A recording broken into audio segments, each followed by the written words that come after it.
Bienvenidos a 3D, programa de análisis político y comentario político de RTV. Como siempre, con Mirko Lauer, Fernando Rospigliosi y conmigo Augusto Álvarez. El tema de hoy es el Consejo de Estado, luego de una semana en la cual se han trompeado, no problem. Pero antes, el programa viene con la siguiente mención, que es no dejes de comprar el Popular todos los días porque viene con unas láminas muy buenas de anatomía del cuerpo humano para que tus hijos aprendan todo lo que deben saber en estos días. Bien. Vamos con el tema del día de hoy. El Consejo de Estado hemos tenido una semana turbulenta, una semana por lo menos turbulenta de relaciones entre el Congreso de la República, entre el Poder Ejecutivo y también la Fiscalía, el Tribunal Constitucional, la Defensoría del Pueblo. Acá ha sido un pleito entre poderes a partir de la reforma política en la cual existen versiones muy distintas.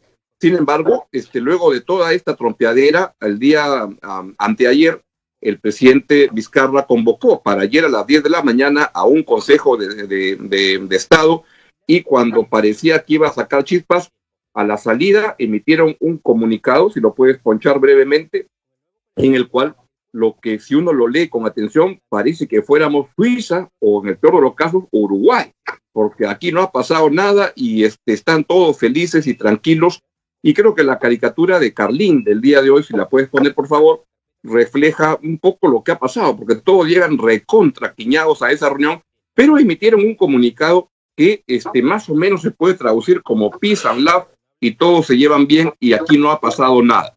La pregunta que da pie entonces para el programa es, ¿aquí no ha pasado nada? ¿Qué piensan, caballeros? Bueno, yo pienso que algo ha pasado. Los reunidos en ese Consejo de Estado han coincidido en la necesidad o el deseo de borrar la imagen de que esta crisis recién se va a resolver con el próximo gobierno, ¿no es cierto? Que es una sensación muy difundida y que yo comparto. Y entonces, al juntarse, yo creo que han querido darse oportunidades a sí mismos. No han querido resolver la crisis porque no la van a resolver, ¿no es cierto? Pero sí darse esa oportunidad de llamar la atención sobre la posibilidad de resolverla. Dicho de otra manera, ese comunicado necesita ahora unas cuantas acciones concretas detrás, porque sin eso va a quedar como letra muerta definitivamente. Bueno, creo que lo que han hecho es dar marcha atrás todos, ¿no? Es decir, se supone que todos desisten de estas medidas equivocadas, extremistas, absurdas que habían propuesto la del presidente Vizcarra, que inicia esta guerra o esta batalla, la de convocar un referéndum para eliminar la inmunidad parlamentaria, y el Congreso que le responde con un poco de su propia medicina, eliminando la inmunidad del presidente, de los ministros, de los miembros de la Corte Suprema y de todo el mundo. Creo que es un grave error de parte de ambos, porque la inmunidad en el Perú es necesaria, indispensable. Digamos, si no, la política se convertiría en una jungla de acusaciones mutuas que terminaría empantanando y convirtiendo esto en un campo de agramante, ¿no? De hecho, ya hemos tenido, Vizcarra es experto en eso, ¿no? Se deshizo de sus dos principales adversarios políticos con medidas judiciales, de Keiko Fujimori y Alan García, pero toda la política se convertiría en eso si se levanta la inmunidad a todos los funcionarios. Por eso, en mi opinión, la inmunidad debería mantenerse, y esta cosa no tenía sentido, menos aún distraer los esfuerzos y los recursos políticos en una discusión que no tiene sentido en medio de una crisis económica muy fuerte y de la crisis de salud que tenemos, ¿no? Así que me parece que finalmente el retroceso que aparentemente han tenido tanto el gobierno como el Congreso es positivo y ojalá que ya no vuelvan a insistir en estos temas que no ayudan en nada a avanzar al país. Yo no quiero entrar en la discusión del huevo y la gallina, no de quién fue primero, Vizcarra o el Congreso, pero a lo que quiero es mirar porque si no, a partir del mensaje de Vizcarra voy un poco más atrás, y es la madrugada del viernes para el sábado, donde el Congreso hizo una barbaridad y produjo el mamarracho ese. Ahora, no sería tan optimista como ustedes, porque en todo este problema, ayer salió un comunicado de Omar Chejade, por fin, y lo que dice es que se ratifica en su propuesta, y que lo que ha hecho Vizcarra es una cortina de humo para tapar las deficiencias y su fracaso en combatir a la pandemia. O sea que a más calumnia, más proyectos como el del día, más inmunidades cortadas. Bueno, pero precisamente en ese panorama de judicialización total de la política, de un campo de agravante de acusaciones que describe Fernando, no es precisamente lo que está buscando el populismo, ¿no es cierto?, dentro y fuera del Congreso. En esa medida, Fernando, tú has relativizado el retroceso con buen criterio. Casi uno podría pensar que es un retroceso que no está ahí para ser relativizado, sino para simplemente declararlo imposible. No pueden retroceder, porque está en la esencia política de los tiempos que la judicialización es un instrumento fundamental en el manejo de la política hoy. Y en eso comparto un poco que la inmunidad es necesaria, ¿no es cierto? Calificada, modificada, lo que se quiera, pero sin inmunidad no hay manera, pues, de legislar, ni de afectar intereses, ni nada. Claro, pero además se ha usado demagógicamente, ¿no? Porque la inmunidad no es absoluta, para nada. Ejemplo, lo tenemos muy reciente. El presidente de la República, Pedro Pablo Kuczynski, fue destituido de su cargo y a los pocos días puesto en prisión domiciliaria. ¿Y el presidente tenía inmunidad? Este congresista que llevó a Acuña al Congreso, Edwin Donaire, le levantaron la inmunidad, está preso. El vocal de la Corte Suprema. Está preso luego de un tondero y fuga, ¿no? Bueno, pero la fuga es responsabilidad del gobierno.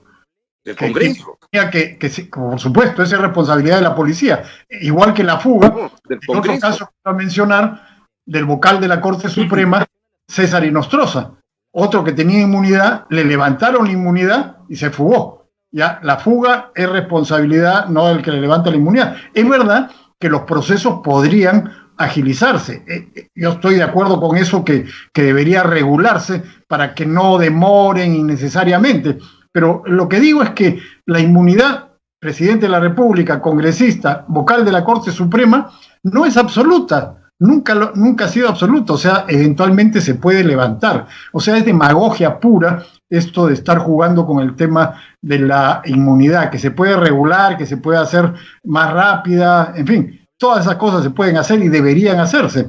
Pero, por lo demás, este tema que se vincula al mamarracho de reforma política que ha tratado de imponer el presidente Vizcarra. Ojo, este Congreso es consecuencia de una de las reformas políticas más importantes de Vizcarra, la no reelección de congresistas, que si bien legalmente no estuvo vigente porque el jurado de elecciones recién decidió pocos días antes que legalmente no iba a estar vigente, pero en la práctica ha estado vigente con poquísimas excepciones. Y esto nos da una idea de lo que vamos a tener en el siguiente Congreso. La no reelección de congresistas, y creo que con eso coincidiremos todos, es una pésima idea. Y al contrario, lo que se debió hacer es levantar esta norma para alcaldes y para gobernadores regionales y permitir la reelección. Y el otro tema, la bicameralidad. Ahora estamos viendo una de las consecuencias de la unicameralidad, que es que se aprueban las cosas en 10 minutos y salen y ya están como una hamburguesa de comida rápida. No es así, pues. La bicameralidad es una que ha sido tradicional en el país hasta el año 93, creo que debería restaurarse, y sin embargo no se hizo en el año 2018, ¿no? Entonces, y en ese ligero tenemos algunas consecuencias. ¿Alguna pero si le corresponde al Congreso?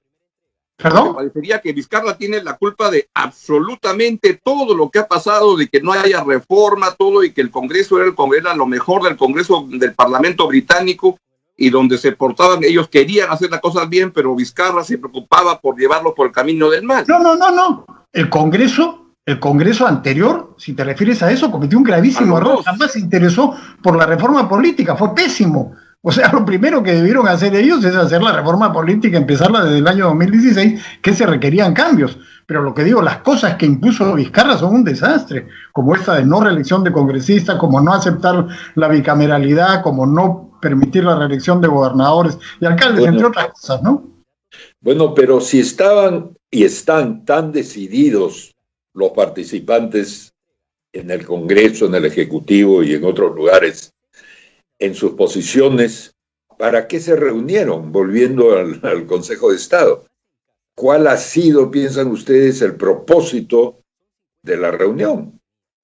Porque todos habrán ido a la reunión con alguna ganancia política en perspectiva. ¿Ha habido ganancia política? ¿Ha habido un propósito? Yo creo que en medio de una situación como la que tenemos, con una pandemia que sigue matando gente, con una economía que genera desempleos por todos lados, creo que los dos lados se han dado cuenta que necesitaban esta foto para decir estamos trabajando por el Perú y emitir un comunicado que parezca que todos nos portamos bien y todo, porque yo sospecho que ellos también pensarán que el ciudadano común y corriente verá esto como un escándalo en donde se están peleando por un tema en el cual, hay que decirlo, la reforma política tampoco es que sea un tema que palpite en el corazón de los peruanos. La gente está viviendo hoy en día una situación en la cual dice, ¿cómo consigo chamba? ¿Cómo llego a fin de mes? ¿Cómo hoy día? ¿Cómo evito que mi vecino se muera? En ese contexto, estos pleitos entre Vizcarra y Manuel Merino, que se querían quedar en el Congreso, ya me parece evidente que Manuel Merino se quería quedar con todo el Congreso por más tiempo. Estos pleitos a la gente le parece un escándalo, entonces lo que buscan es una bonita imagen donde están todos Hakuna Matata luchando por el Perú. Pero yo estoy de acuerdo, ¿no? Yo creo que han querido minimizar los daños que ya tenían todos, y que además de la mala imagen que estaban dando a la opinión pública, se iban a ver perjudicados directamente, porque al presidente Vizcarra no le hace ninguna gracia que le levanten la inmunidad teniendo varios procesos en perspectiva. A los congresistas tampoco, a los ministros tampoco. O sea, a nadie le convenía que en este momento le levanten la inmunidad, porque, como conversábamos al principio, esto puede convertirse en una pelea feroz en la que todos pierdan. Entonces, han recobrado, por lo menos momentáneamente, la sensatez y ojalá que la mantengan, ¿no? Momentáneamente no quiere decir el año corto que falta, ¿no es cierto? Hasta ¿Cuánto tiempo le das a eso? ¿Días, semanas? Porque van a seguir necesitando actuar, hay lobbies que se van a mover, el lobby educativo, por ejemplo, educacional, va a salir de todas maneras, ¿no es cierto? Los intereses de los congresistas se van a manifestar, las necesidades políticas de imagen y de autoridad del presidente también. ¿Cuánto tiempo le damos a ese papelito con 6 puntos? Yo hasta el sábado por la mañana. El sábado por la mañana. Y bueno, y eso quiere decir que este viernes se lo va a pasar el señor Chejade convenciendo congresistas para un comunicado ya más amplio, no solo personal, claro, sino de un grupo parlamentario. Pero como Urresti, que también es uno de los atilas de estos unos en el Congreso, cree que va a ser presidente de la República, cuando ha visto ya las consecuencias se ha preocupado y ha dicho, caray, yo entro a ser presidente el 2021 y voy a estar pero desguarnecido. Entonces ha sacado un pronunciamiento diciendo, me engañaron. Yo pensé que tenía el acuerdo de los expertos, de los constitucionalistas, pero aquí me han engañado. Entonces se ha corrido al otro lado y ya hay más congresistas que le van diciendo a Chejade, da un paso al costado, renuncia. Entonces ahora viene la trompeadera dentro del Congreso pero esto no va a acabar. Yo creo que el comunicado sirve para una oportunidad de una foto bonita y nada más, y si no hay solución, el pleito continúa, y el sábado o domingo, en los programas políticos de la televisión, arranca de nuevo. Claro, el caso de Chejade, él tiene un tema personal acá como presidente de la comisión que impulsó eso, ¿no? Y trata de no quedar mal. Pero yo no estoy seguro que el resto de congresistas también estén tan decididos a permanecer firmes en esta posición, ¿no? Tendría por lo menos alguna expectativa de que los ánimos se calmen y que empiecen a buscar otros temas, tanto el presidente como los congresistas, otros temas de interés en el que puedan obtener algún tipo de ganancia, ¿no? ¿Podríamos pensar en una especie de tregua vinculada con las fiestas patrias? ¿No es cierto? En que ya se comienzan a acercar algunas vacaciones y entonces podríamos ver una calma un poco más larga que la que pronostica Augusto, que nos lleve hasta los primeros días de agosto. Un cambio de gabinete sería interesante porque ya quitaría la discusión sobre este tema y empezaría la discusión sobre el nuevo gabinete. En fin, yo creo que hay varias alternativas. Pero antes del cambio de gabinete, por lo general los ejecutivos se dedican a los rumores del nuevo gabinete. Todavía tendríamos que pasar por los rumores de quién va a salir y después por los rumores de quiénes podrían entrar, y recién al final de eso se cosecharía todo el interés y toda la curiosidad pública respecto de ese cambio. Porque si lo hace de un día al otro o de una semana a la otra, no habrá ganado nada en términos políticos, simplemente le atacarán al gabinete tal cual, más el riesgo adicional, si el cambio es efectivo, de gabinete completo, con premier y todo, el riesgo de un maltrato en el Congreso, ¿no es cierto?, a la hora de dar la aprobación. Sobre ese eventual cambio de gabinete usaría una frase que el Washington Post me envía todos los días para que me suscriba, y yo todavía me resisto, que es menos especulación, más hechos. Ayer surgió un rumor en redes y mucha gente hablaba y preguntaba si era inminente el cambio de gabinete o del premier, y preguntaban si era verdad. Yo pregunté, le llamé a una persona que estuvo presente ayer en el Consejo de Estado y si había habido algo, y me dijo: mira, Ceballos no estaba con cara de que se iba a ir, ni que quería irse, ni nada. Estaba con cara de que se quedaba por buen tiempo. Bueno, incluso sus declaraciones son un poco las del organizador de las próximas elecciones. Claro. ¿No es cierto? Que es un proceso en el cual la PCM sin duda tiene cosas que decir, ¿no? Podría ser el último en enterarse también. Bueno, sí, podría ser el último en enterarse. Se han dado casos de... Ese sería un tema para cambiar el eje de la discusión y para darle un poco de aire al gobierno, ¿no? Puede ser. Yo creo que le estás presentando al gobierno un caramelo envenenado, Rospiglioso. Pero tú has dado una sugerencia, pues, una sugerencia que sería interesante, que empiecen a especular de una vez para que la discusión dure un poco más y el cambio sea en una situación más favorable al gobierno, ¿no? Entonces, claro, la idea es que si el caramelo ya está envenenado, mejor ir chupándolo de a pocos. Y todo cambio de gabinete comienza con una buena especulación previa, si no, no tiene sentido. Y este programa está dispuesto a hacerla. Sin duda, para nosotros sí especulamos que da gusto. Bien, de esa manera creo que vamos ya llegando al final del programa. Les agradecemos a su presencia a toda la audiencia. Les recordamos que compre el Popular con las láminas del cuerpo humano y la anatomía, y con nosotros nos vemos el lunes a las 8:30 de la mañana con Mirko Lauer, Fernando Rospigliosi y conmigo. Y entonces nos vamos y los dejamos con la programación de RTV. A las 9 viene un debate muy interesante sobre el puerto que se quiere construir en Paracas, donde van a estar representantes de los dos lados, de los que no quieren que se construya y los que quieren que se construya, y va a ser un debate muy ilustrativo de lo que está pasando ahí. No se lo pierda a las 9 de la mañana en RTV Economía. Adiós. Chau, chau. Hasta luego.